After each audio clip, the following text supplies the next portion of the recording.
Yo, what is up, Crocs and Clan members, Legend of Korra fans, and others who will stumble upon this video. Today, we're doing the review for the finale of the series. Hopefully, this time this thing will work. This is like my fourth, fifth time trying to record this video.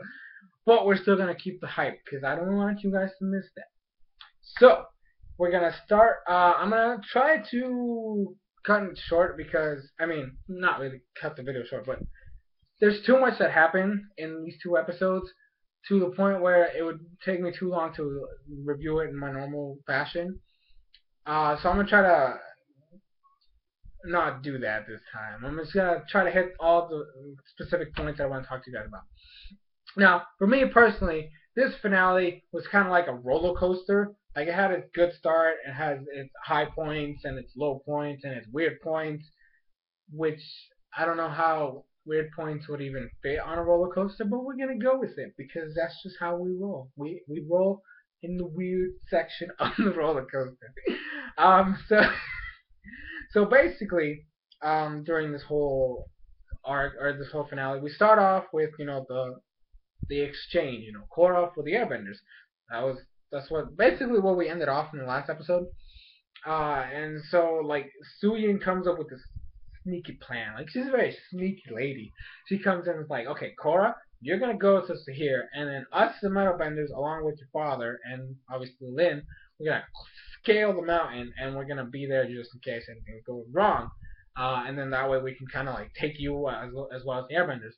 And then Asami, Bolin, and Mako would then go in the airship and reach the temple, and then take the Airbenders when the exchange happens. Too bad Zahir had other plans. Like we didn't see the waterbender chick. Like she was like where the heck is she? Like the lava bender comes in, greets them, tells them, hey, the airbenders are this way. And then Korra reaches the top, on her glider and everything. She's like, what's up?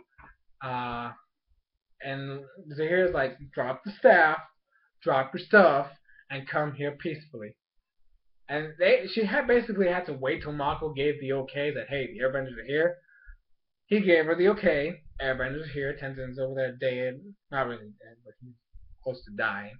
And then the airbenders in the back, all hooded and everything. Korra's like, okay, good to go. Drops the staff, takes off her bag. She's good to go. The mindbender chick, she comes over with chains, ties her up. Better not try to metal bend because these aren't metal. Starts telling her, starts guiding her over there. And then, Asami's over there trying to, get Tenzin off of the chains. And then Mako's gonna go get the other airbenders, and they turn into puddles of water. And freaking waterbender chick's in the back, like laughing. And she's like, and Mako's like, Korra, don't turn yourself in. It was all a trick. They double crossed us. And she's like, what? And then he's like, Chief, it was all a lie. The airbenders aren't here. I repeat, airbenders aren't here. And then Lynn's like, let's go, everybody. And then it becomes like an epic fight of like the metal benders against like the mindbender chick. Korra's like over here trying to face off to here. Then Mako and Bolin over here facing the waterbender and the lava benders. Everything's like all crazy. And Tonrak actually ends up coming from the bottom because he was gonna take Korra, right? And freaking Tonrak just comes out of the freaking bottom and just like knocks him out, like bam! Like you're not taking Korra. And then they do this like weird, actually it was awesome, like this dad daughter combo against the hero. That's just like Korra's obviously the avatar, so she has more elements to work with. But it was so cool to just see them like fighting him together. Like Tonrak would do something, then Korra would come from below and do something, and then Tonrak would like. It was awesome. Like it was just awesome. Let's just leave it at that. And then the metalbenders are getting like fucked up, and Lin and Suyin like basically the last ones left.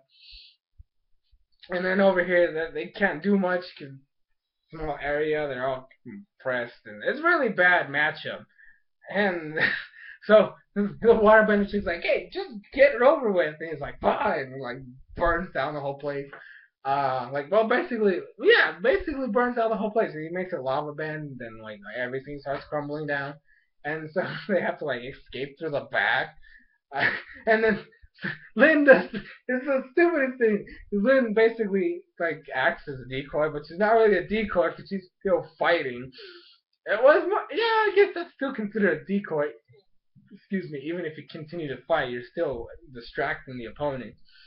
And she's gonna get killed, and then Tarmac gets thrown off the cliff, and I'm like, what? And then Korra's like freaking out, like, no! And then it was a weird transition, right? Because Lynn is like just lying there, and she's gonna die, or we think she's gonna die, and the mindbender is like about to blow her to bits.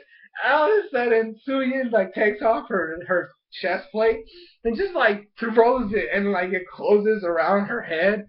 And because she already started the sequence, she can't stop it. And her freaking head just blew up in there. And Zahir's like, no! And it's like Korra screaming for her dad, and Zahir screaming for the love of his life. And it was the stupidest thing ever. It was so funny. It was so cool. and so like we didn't really see her head blow up, but we can assume that because there was smoke just flying out of there, and you can't really expect anything else. The ability is to create explosions with your mind, so I'm pretty sure that's what happened. Oh my god, it was so crazy. And then we transition even weirder because the hero all of a sudden has the ability to fly now because his freaking girlfriend's dead. And I mean like legit fly, like he has nothing, like there's nothing holding him up. He's just straight up flying. And so like, and then over here, so he can fly, right? And over here where Bolin and the gang are at, they're trying to get out of here because lava's coming down. They get through the secret passageway, but they're not gonna make it because the lava just keeps rushing down. Remember, when it's downward, stuff tends to speed up. So Bolin ends up like making a crevice in the side and gonna go out this way. Unfortunately, it's a dead end. And I'm pretty sure a lot of you guys know this because it's common sense. But I mean, when there's a lot of stuff rushing down, like any form of liquid, it's gonna keep going down. But it's gonna get to a point where if it finds another passage, if there's another passageway, it's gonna go in there too. It just tends to happen. So obviously, at some point, the lava was gonna go in there, and then it ended up happening. And Bolin, out of fear, and I'm being serious, this is straight up out of fear, just freaking lava bends, and I'm like if I had done a live reaction, I would have been like, yes! I was like screaming excited. Because the one problem with Bolin with me was they kept pushing this whole thing of him gonna be a metal bender, or he keeps trying to metal bend. He's gonna get there at some point. Metal bending is his future. And I was really upset because metal bending was no longer special. So it would have made him just not be special. He would be the same as now. I mean, Mako can lightning bend, and that doesn't make him special anymore because everybody can freaking lightning bend now. So if they had given Bolin a metal bending, which is now freaking, there's a whole city full of metal benders, it would have not been special. But they gave him lava bending, and it was great, and it made sense for his fight later on. So here kidnaps Korra. That's basically the point. So they're gonna go rescue her because freaking Kai apparently knows where everybody's at. Now the episode ended really weird because they did this whole, not really weird, but it was really really dark, creepy. They made it to where there was this venom poison that they injected to Korra through her pores, which is, I gotta say, the creepiest, most disgusting thing ever. That's not the point. The whole purpose of that whole thing is to make her go to Avatar state so they can kill her. That's killing the cycle. Stupid. This is another low point in this entire finale. They make that the whole purpose of the poison. We're gonna kill her when she's in the Avatar state. And as soon as she goes, because she's fighting it, right? As soon as she goes Avatar state, she starts wrecking everything. She just breaks out of the chains, and then just starts hitting everybody. And I'm like, what was the point of that? Why even make that a thing if you're just gonna? Honestly, that's the biggest problem with Korra in general. It's too short. There's not a lot of time to extend stuff, so they can't have that whole moment. Also, another thing I want to mention this, and this is gonna be happening when I do a video overall of Korra, hopefully in the future. They brought up Amon and Unalaq for no freaking reason. Batu even showed up. It was obviously images in Korra's head. The whole purpose of the era of the Avatar is over. Just give up, Korra. You should die, Korra. The New World Order. This whole bullshit that's going on, right? Unalaq, we know from previous conversations, he was part of the Red Lotus. But what was the point of talking about Amon? Amon is he is literally the only character that made absolutely no sense to be included in this whole ordeal. And even Batu, what the fuck does Batu have to do with freaking Red Lotus? He's a freaking deity. It's stupid. I'm being legit serious. There was no point in even showing these three characters again. They didn't tie them in at all. Like it's again, this is gonna be a rant later on when I do the actual overall video. So you guys get more of this later. So Korra like breaks out and just starts wrecking everybody. The Airbenders are rescued. Then they make this. This is a good point. This is a high point right here. They give us Korra versus Zahir, Bolin, and Mako's rematch against the Waterbender and the Lava Bender. It also turns into a meh point because they had all three fights going on at the same time, and since this is a very short series, very short book, everything's rushed, so they have to like jump cut between each fight, so you don't get to see like it all like progress and actually develop correctly. Mako's fight in short, he wins. He takes away her waterbend, like he's able to stop her from being able to waterbend.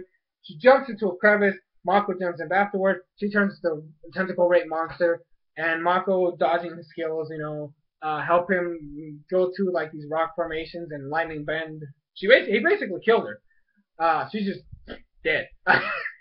And then Bolin, the fight with Lava Bender was really the one I was looking forward to the most, because now that he has lava bending, he can have a fighting chance against this guy.